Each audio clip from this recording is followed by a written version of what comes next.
Hello everyone, I hope you all are good. Welcome to my channel Shifali online classes. This is Shifali Singh और मैं आज आपके लिए एक न्यू वीडियो लेके आई हूँ regarding second part of cyber bullying. अगर आपने मेरी फर्स्ट वीडियो नहीं देखी थी then link is in the description box. जाइए साइबर बुलिंग की फर्स्ट वीडियो देखिए और अगर देखी है तो फिर आप इस वीडियो को समझ पाएंगे कि मैंने ये वीडियो क्यों बनाई थी. साइबर बुलिंग में मैंने आप लोगों को काफ़ी डिटेल में बहुत कुछ समझाया था. बेसिक से स्टार्ट करके मैंने आगे तक आपको समझाया था जितना भी मैं समझा पाई अपनी तरफ से. आप लोगों को आई होप वो वीडियो अच्छी लगी होगी. वैसे मुझे मेरे स्टूडेंट्स ने भी काफ़ी अच्छे रिस्पॉन्सेज दिए थे मुझे पर्सनल मैसेजेस करके, व्हाट्सएप करके. So thanks to all of them. सिर्फ उन्हीं के लिए मैं और उनके जैसे बाकी और स्टूडेंट्स के लिए जो टीनेजर्स हैं, स्पेशली विमेन हैं और बॉयज़, सबके लिए, जैसे मैंने पिछले वीडियो में कहा था, ये वीडियो सबके लिए है. इस वीडियो को कोई भी देख सकता है. सो लास्ट टाइम हमने बात की थी साइबर बुलिंग के ऊपर और आज हम बात करेंगे साइबर सिक्योरिटी एंड सेफ्टी की. साइबर बुलिंग की जो वीडियो थी उसमें मैंने आपको बहुत कुछ डिटेल में समझाया था, लेकिन साइबर बुलिंग तो होती है. ओके, आप उसे कंट्रोल कर सकते हो, नहीं कंट्रोल कर सकते हो, ये मैं कुछ नहीं कहना चाहूँगी. But there are some things जो हम अपने एंड पे तो एटलीस्ट कर ही सकते हैं ना. तो आज वीडियो उसी के टॉपिक पे है. वीडियो को पूरी देखना. आपको अगर सिक्योरिटी सेफ्टी के बारे में पता भी है तब भी आप पूरी देखिए, क्योंकि कहीं ना कहीं कोई एक इम्पॉर्टेंट पॉइंट तो होगा जो शायद आपको नहीं पता हो. ठीक है, तो स्टार्ट करते हैं. Cyber safety and security. तो सबसे पहले बात करते हैं कि साइबर सेफ्टी क्या होती है. सो cyber safety is the safe and responsible use of information and communication technology.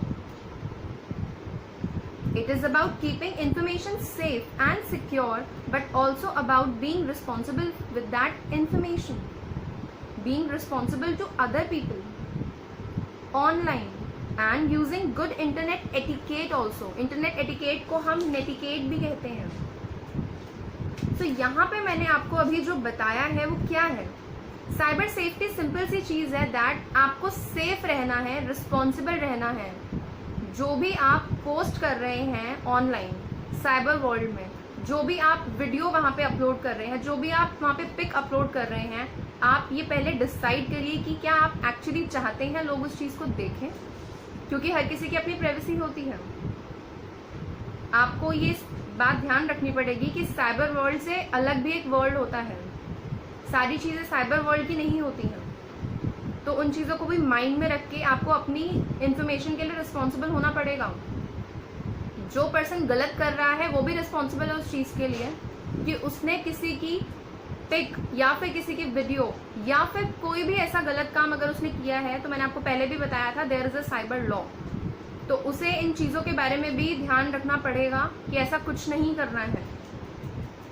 तो गलत तो करना ही नहीं है, बट मैंने आपको कहा था ना गलत करना है ना गलत सहना है.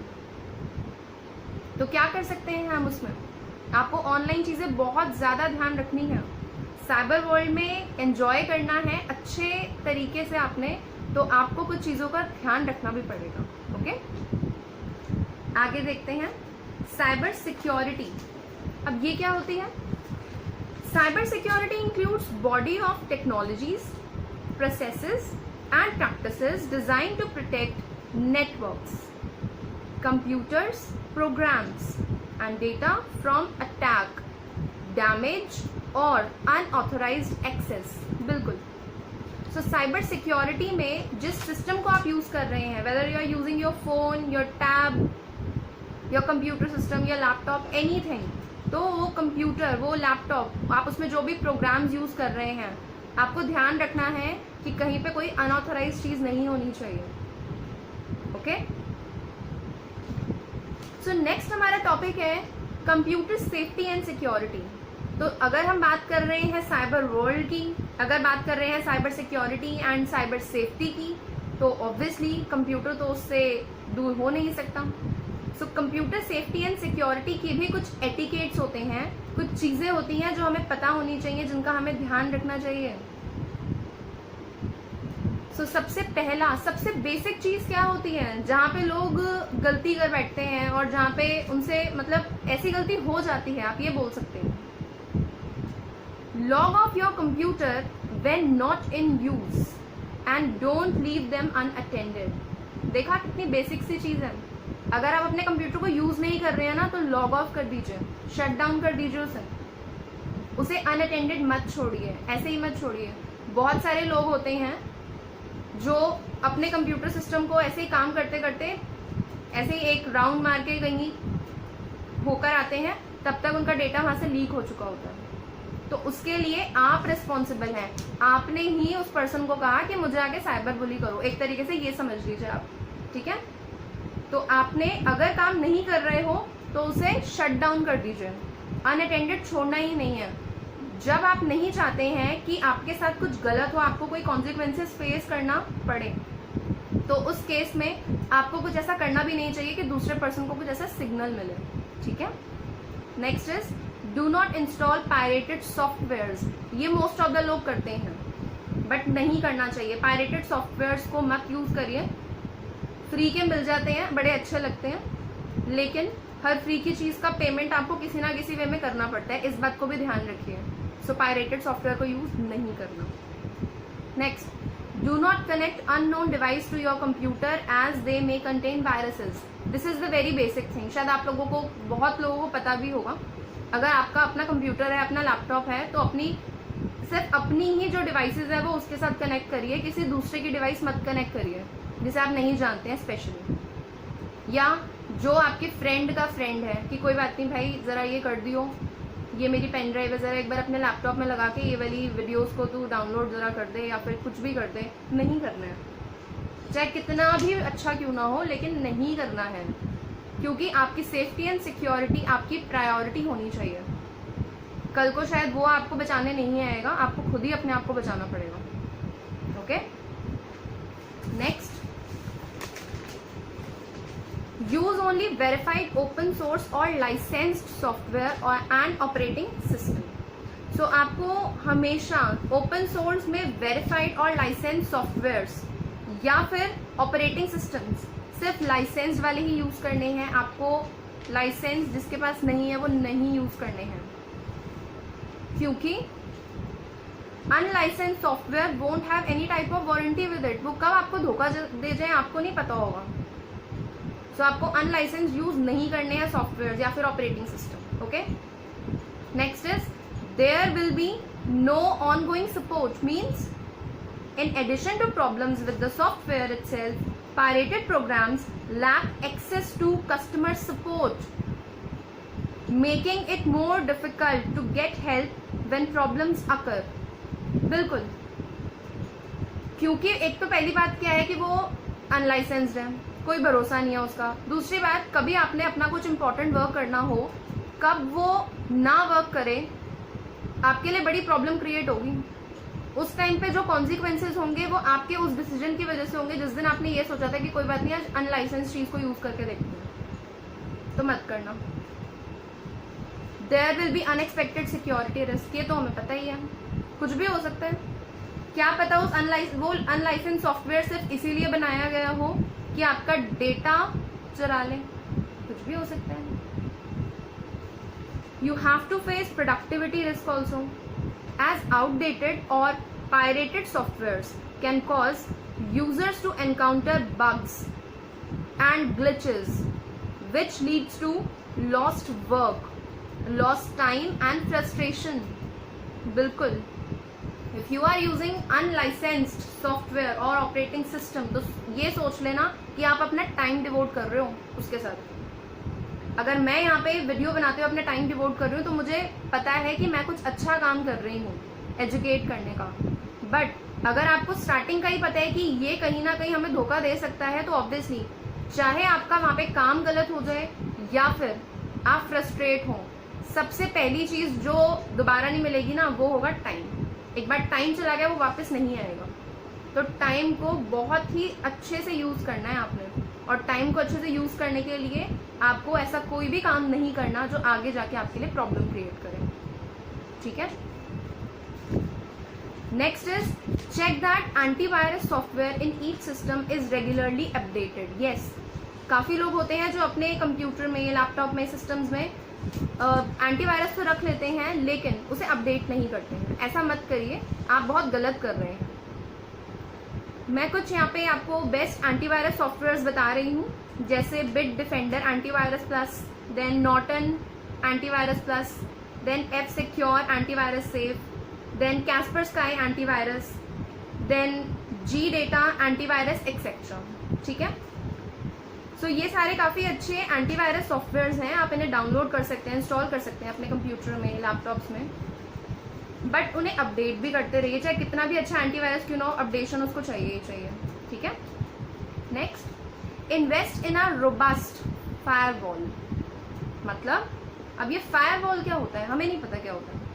तो फायरवॉल की डेफिनेशन शायद आपने अपने स्कूल में पढ़ी होगी, या फिर जो लोग अभी कंप्यूटर्स में कुछ कर रहे हैं उनको पता ही होगा, बट अगर नहीं समझ आ रहा है तो मैं बहुत ही आपको सिंपल वे में समझाना चाहूंगी that firewall is nothing but just protect your network और system from unauthorized access. Firewall सिर्फ क्या करेगा, आपके नेटवर्क को, आपके कंप्यूटर सिस्टम को किसी भी अनऑथोराइज्ड एक्सेस से बचाएगा। ठीक है, then have a password protocol with the specific strong password guidelines. बिल्कुल, जो पासवर्ड की गाइडलाइंस होती हैं कि आपको कितना स्ट्रॉन्ग पासवर्ड लगाना है, आप उसको जरूर फॉलो करिए। ठीक है, frequently change your password and prevent use of your old password. ये मोस्ट ऑफ द लोग गलती कर देते हैं, पता है क्या, बहुत ही बेवकूफ़ी वाली गलती है वैसे तो, बट होता क्या है, जैसे अगर आपने आज कोई पासवर्ड लगाया है, सपोज करो XYZ at 2020, आपने चेंज कर दिया, that's a very good thing. फिर आपने चेंज कर दिया, that's a very good thing. Fourth time जब आप पासवर्ड चेंज करो ना, आपने फिर फर्स्ट वाला उठा के लगा दिया। क्यों भाई, क्यों लगा रहे हैं आप? प्रिवेंट करना है आपको, अपने अकाउंट को बचाइए। अगर किसी को पता होगा आपका पहला पासवर्ड क्या था तो वो आपको वहां पे धोखा दे सकता है। आप उसको फिर वही सिग्नल दे रहे हो कि आओ और साइबर बुली करो। क्यों करना है ऐसा? एक बार पासवर्ड लगा दिया, उसको चेंज कर दो। इसका मतलब है कि उस एक पासवर्ड को कभी नहीं लगाना। पासवर्ड रोटेशनल वाइज नहीं चलते हैं। ओके, सो पासवर्ड को सबसे पहली चीज तो यही है कि आप उसे स्ट्रॉन्ग पासवर्ड के वे में लगाइए। स्ट्रॉन्ग पासवर्ड होना चाहिए। नेक्स्ट थिंग इज कि आपको पासवर्ड को फ्रीक्वेंटली चेंज करना है। एंड नेक्स्ट इज आपको उसे ओल्ड पासवर्ड के जैसा नहीं बनाना है, उसे चेंज कर दीजिए। ठीक है, अगर अभी भी किया हुआ है ना तो आज ही जाके चेंज कर दीजिए, बहुत अच्छा होगा आपके लिए। Next is if you are a business person then ensure that your computer system or labs are accessed only by authorized personnel. Yes, किसी भी अनऑथराइज पर्सन को अपने कंप्यूटर सिस्टम, अपनी लैब्स में नहीं आने देना है। सिर्फ और सिर्फ ऑथोराइज्ड वे में ही काम करिए। ऑथोराइज पर्सन को ही उस चीज़ की रिस्पॉन्सिबिलिटी दीजिए। आप अनऑथराइज पर्सन को काम दोगे, ही और she will not be accountable to you. अगर कुछ गलत होगा आप उसको नहीं बोल सकते कि आपने किया था। वो बोलेगा मैं तो था ही नहीं वहाँ पे। आप ऐसे कैसे बोल सकते हैं? Do you have any proof with that? नहीं ना। तो क्यों ऐसी चीज़ें करनी है? सिर्फ ऑथोराइज वे में। आपने स्टार्टिंग से लेके अब तक की वीडियो में जो एक वर्ड बार बार सुना होगा ना, वो ऑथोराइज्ड होगा। तो इस वर्ड को माइंड में फिक्स कर लीजिए। ऑथोराइज्ड वे में काम करना है, ऑथोराइज्ड तरीके से ही करना है। ठीक है। Last is discourage use of personal devices on the network such as personal USBs और हार्ड ड्राइव्स। बिल्कुल, ये अभी अभी जस्ट पॉइंट डिस्कस हुआ था कि आपको पर्सनल यूएसबीज और अपनी हार्ड ड्राइव्स कहीं पे भी नहीं देनी है, या उसे कहीं पे भी मत यूज़ करिए। उसे सिर्फ अपने कंप्यूटर सिस्टम, अपने लैपटॉप में ही यूज़ करिए और किसी के पास यूज़ मत करिए। आप चाहे दूसरे पर्सन पे कितना भी ट्रस्ट क्यों ना कर लें, लेकिन आपको नहीं पता, आपके मन में हमेशा ये डर रहेगा कि पता नहीं कहीं मैंने गलती तो नहीं कर दी है। तो वो डर लाना ही क्यों है? ऐसा काम ही मत करो, बस सिंपल। तो ये था मेरा आज का वीडियो, जिसमें मैंने आपको अपनी तरफ से काफ़ी अच्छे तरीके से जो मुझे लगता था कि आप लोगों को बताना चाहिए साइबर सेफ्टी एंड सिक्योरिटी में, मैंने वो पॉइंट्स आपको बताए हैं। अगर आपको वीडियो अच्छी लगी होगी तो इस वीडियो को लाइक ज़रूर करिएगा, क्योंकि आपके लाइक से पता चलता है कि जिस सोशल कॉज के लिए मैं वीडियो बना रही हूँ वो आप लोगों को अच्छा लग रहा है। इसे आप किसी के भी साथ शेयर कर सकते हैं, इस वीडियो को अपने फ्रेंड्स के साथ, अपनी मदर के साथ, अपने फादर के साथ, रिलेटिव्स के साथ, किसी के साथ भी शेयर करिए, क्योंकि उन्हें भी बताइए ना कि कभी कभी उनसे कहाँ पे गलती हो जाती है। कल को सॉरी या फिर ओ शिट बोलने से अच्छा क्या है आज हम उस काम को सीख लें कि हमें क्या नहीं करना है। हमें ये तो बड़ा पता होता है कि हमें क्या करना है, बट कभी कभी ये नहीं पता होता क्या नहीं करना। तो इस बात को अपने माइंड में अच्छे से फिक्स कर लीजिए, ऑथोराइज्ड, फिर वही बात है ऑथोराइज्ड, ठीक है। साइबर बुलिंग की वीडियो नहीं देखी थी तो फिर कह रही हूँ, डिस्क्रिप्शन बॉक्स में लिंक है, जाइए और जाके देखिए। मैं फिर आऊँगी नेक्स्ट वीडियो में एक नए कॉन्सेप्ट के साथ, एक नई इन्फॉर्मेशन के साथ। अगर आप लोगों को अपने कुछ व्यूज़ देने हैं मुझे कि मैं साइबर सेफ्टी और सिक्योरिटी पे या फिर ऐसे कुछ रिलेटेड टॉपिक्स पे कोई वीडियो बनाऊं, तो डिस्क्रिप्शन बॉक्स में लिंक दिया है मैंने अपने टेलीग्राम चैनल का, यू ऑल आर वेलकम। आप वहाँ पे आइए और वहाँ पे आके आप अपने व्यूज़ शेयर कर सकते हैं कि आपको मेरी वीडियो कैसी लगी है। सेकेंड थिंग, आप मुझे ये भी बता सकते हैं कि आप क्या चाहते हैं कि नेक्स्ट वीडियो कौन से टॉपिक पे होनी चाहिए। मैं पूरी कोशिश करूंगी कि वो वीडियो जैसी आप चाहते हैं वैसी हो। सो जाइए अभी जाके डिस्क्रिप्शन बॉक्स में टेलीग्राम चैनल को सब्सक्राइब कर लीजिए ताकि अपने व्यूज़ आप मेरे साथ शेयर कर सकें। सब्सक्राइब मेरे चैनल को नहीं किया है यूट्यूब पे तो वो भी कर दीजिए, बेल बटन भी प्रेस कर दीजिए, क्योंकि आपको पता है मैं कितनी इन्फॉर्मेटिव वीडियोस लेके आती हूँ आपके लिए। ठीक है, फिर मिलते हैं नेक्स्ट वीडियो में। तब तक के लिए stay motivated, stay safe and bye.